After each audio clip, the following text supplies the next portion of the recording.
이어서 최영일 평론가와 주요 뉴스 정리해드리겠습니다. 네, 안녕하세요. 안녕하세요. 네, 첫 번째 주제 뭔가요? 네, 실외에서는 벗는다. 뭔지 아시겠죠? 마스크군요. 그렇습니다. 자, 이제 발표가 나왔습니다. 김부겸 총리가 다음 주 월요일부터입니다. 5월 2일부터는 실외에서는 벗을 수 있습니다. 다만 예외는 있습니다. 그러니까 외부는 뭐 환기가 잘 되고 1m 이상 거리 두기가 된다면 마스크는 이제 안 쓰셔도 되는데 다만 유증상자, 코로나, 그리고 또 고위험군, 그리고 1m 이상의 거리 두기가 어려운 경우, 밀집한 경우가 있죠. 50인 이상의 시위라든가 공연장이라든가 스포츠 경기장 이런 데서는 실외에서도 마스크를 쓰도록 권장합니다. 네. 자, 김부겸 총리 오늘 발표 내용 직접 들어보시겠습니다. 일부에서 우려가 있었습니다만은 혼자만 산책을 하거나 가족 나들이에서조차도 마스크를 벗을 수 없는 그런 국민들의 답답함과 불편함을 계속 외면할 수 없다고 판단했습니다. 다음 주 월요일 5월 2일부터 실외에서의 마스크 착용 의무는 해제됩니다. 자, 바뀌게 되는 내용은 저희 그래픽을 만들어 좀 올려주시고요. 네, 말씀드린 그대로입니다. 5월 2일부터 자, 고위험군 유증상자 그리고 1m 이상 거리 두기가 어려운 경우를 제외하고는 실외에서는 마스크를 벗을 수 있다. 이게 네. 골자가 되겠습니다. 자, 이렇게 결정하게 된 배경 네, 뭔가요? 배경은요. 지난 6주간의 추이를 보니까 물론 이제 이번 주에도 4만 명, 5만 명대 확진자 나오지만 어쨌든 계속 이 확진 추이는 줄어들고 있습니다. 네. 낮아지고 있다. 그리고 그렇게 심각한 경우 발생하지 않고 있다. 지금 병상 가동률 안정적으로 유지되고 있고요. 다만 사망자 수는 많은데 치명률은 낮은 편입니다. 세계적으로. 그리고 해외 국가들 중에 실외에서 마스크를 벗었을 경우에 다시 재확산되는 경우가 별로 나타나지 않더라. 그리고 실내는 위험합니다. 실외보다 실내가 이 확진 가능성이, 감염 가능성이 18.7배쯤 높다고 해요. 상대적으로 야외는 안전하다. 이런 판단이겠죠. 네. 자, 하지만 정치적인 논란 계속됩니다. 대통령직 인수위원회에서 곧바로 비판이 나왔습니다. 네. 안철수 인수위원장 발언 들어보시겠습니다. 오늘도 보면 확진자 5만 명 이상 그리고 사망자 100명 이상이 지금 나오고 있습니다. 그래서 과연 어떤 근거로 이 마스크 실외 착용을 해제할 수 있다는 건지에 대한 과학적인 근거가 명확하지가 않습니다. 네, 과학적 근거가 명확하지 않다라고 지적했고 네. 일상 회복을 현 정부의 실적으로 하려는 정치적 결정 아니냐 네. 이렇게까지 비판을 했습니다. 정치 방역 공방 신경전이 벌어진 건데요. 자, 이번 정부 퇴임 전에 마스크를 벗느냐 이게 상징적인 의미가 있잖아요. 새 정부 취임하고 나서 출범하고 이제 5월 말쯤 마스크를 벗느냐 한 달 상간 차이로 정권이 바뀌다 보니까 이런 얘기가 나오는데 또 정은경 질병관리청장은 과학적인 판단이지 결코 정치적 고려는 없었습니다. 이렇게 얘기를 했어요. 자, 여기에 대해서 뭐 전문가 의견도 좀 일부 갈리기 때문에 이건 결국 국민적 판단에 맡길 수밖에 없겠습니다. 네. 전문가들은 주로 어떤 이야기를 좀 합니까? 그러니까 지금 당장 네. 마스크를 벗어도 야외에서는 네네. 문제가 없다라는 주장은 어떤 예, 이유 때문입니까? 그러니까 뭐 이제 대표적으로 이재갑 교수 같은 분은 지금 해외 사례의 추이를 보건대 실외 마스크를 해제한 국가들에서 재확산의 이 조짐이 별로 보이지 않는다. 유의미한 변화가 없다. 예, 그래서 오히려 사실은 더 위험한 게 뭐냐면 지금 주점이라든가 영업시간, 사적 모임 인원제 다 풀었잖아요. 실내에서 술 마시거나 음식 먹는 게 위험한데 풀었어요. 근데 실외에서 거리 두고 산책할 때 마스크 벗는 게 더 위험하겠는가. 그렇죠. 실내 취지까지 예. 다 풀었는데. 이건 시민 자율에 맡기자라는 의견이 있는가 하면 또 반론으로 엄중식 교수 같은 경우는 조금은 더 신중해야 할 필요가 있겠다. 지켜보고 푸는 게 옳겠다. 이건 또 안철수 인수위원장의 의견과 비슷해서 한 달 정도 더 보고 벗는 게 옳으냐. 지금 벗어도 큰 문제가 없겠느냐. 여기에 대해서는 정말 반반입니다. 네.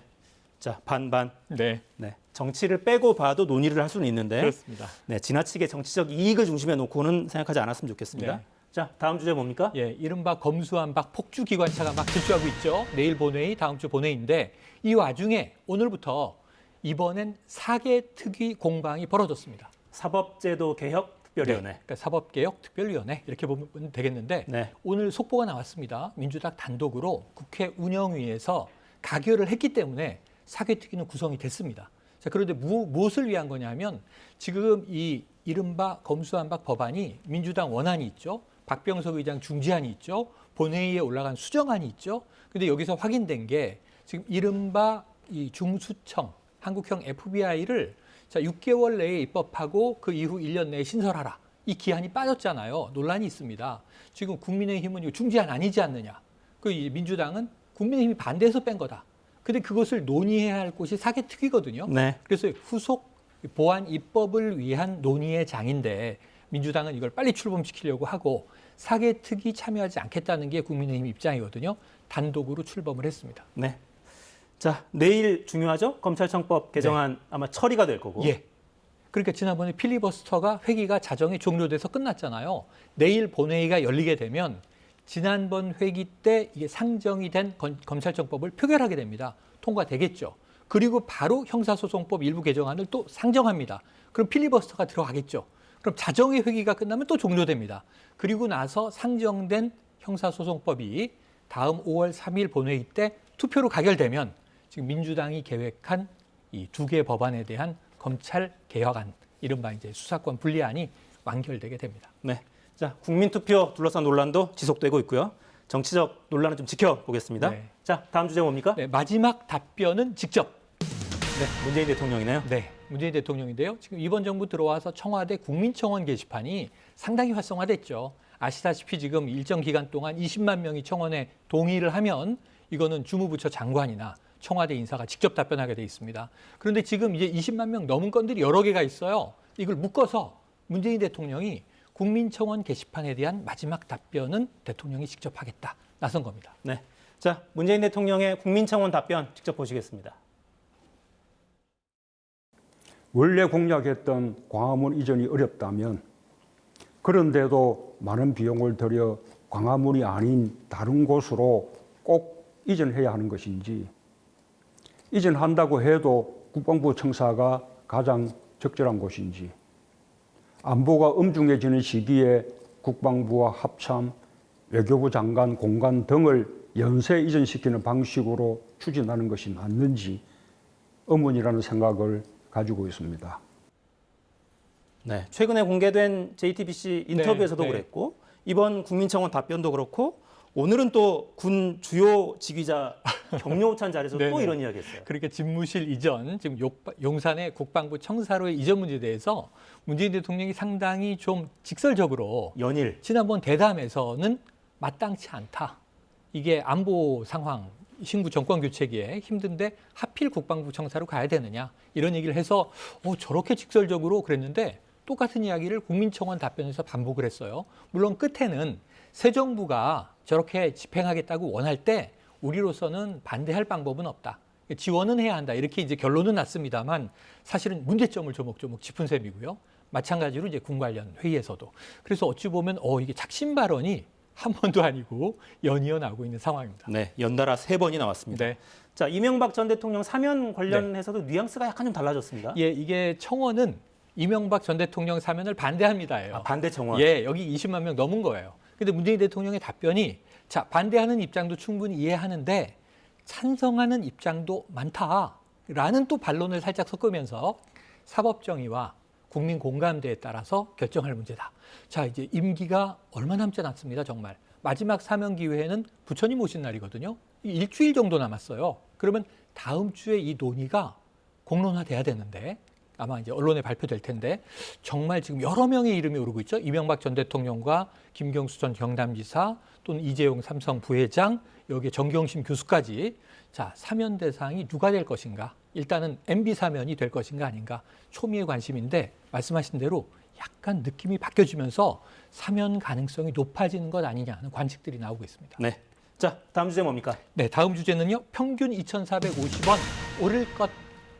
왜 계속 이런 소식만 들어오는 걸까요? 이게 물가, 고물가 얘기는 계속 나오고 있고요. 얼마나 오른다고요? 환율 문제도 있는데 가스요금입니다. 그러니까 가스요금이 오르는 이유는 간단합니다. LNG 공급에 국내에 문제가 생겨서 원가가 올랐기 때문에 올려야 되는데 그만큼 한국가스공사의 미수금, 그러니까 쉽게 말하면 적자가 늘어나는 거죠. 근데 이걸 충당하기 위해선 가스요금을 올릴 수밖에 없다는데 가정용, 주택용은 지금 한 8.4%, 또 이제 일반용, 주로 식당 이런 쪽에서 쓰는 거 9.4%, 그럼 가정이 월 2,450원이 오를 전망입니다. 월 2,450원. 네.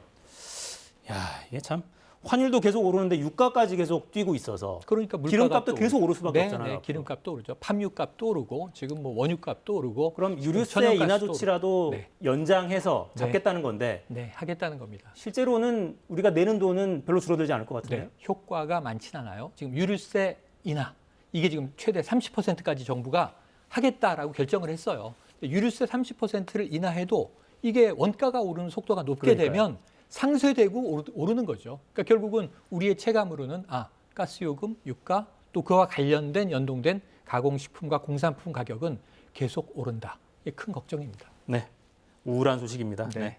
자, 마지막 소식 뭡니까? 예, 600억 횡령 문제인데요. 추가적인 얘기가 계속 나오고 있습니다. 일단은 친동생이 이제 추가로 체포가 됐습니다. 이 공범이 있다라는 거죠. 단독범이 아니다.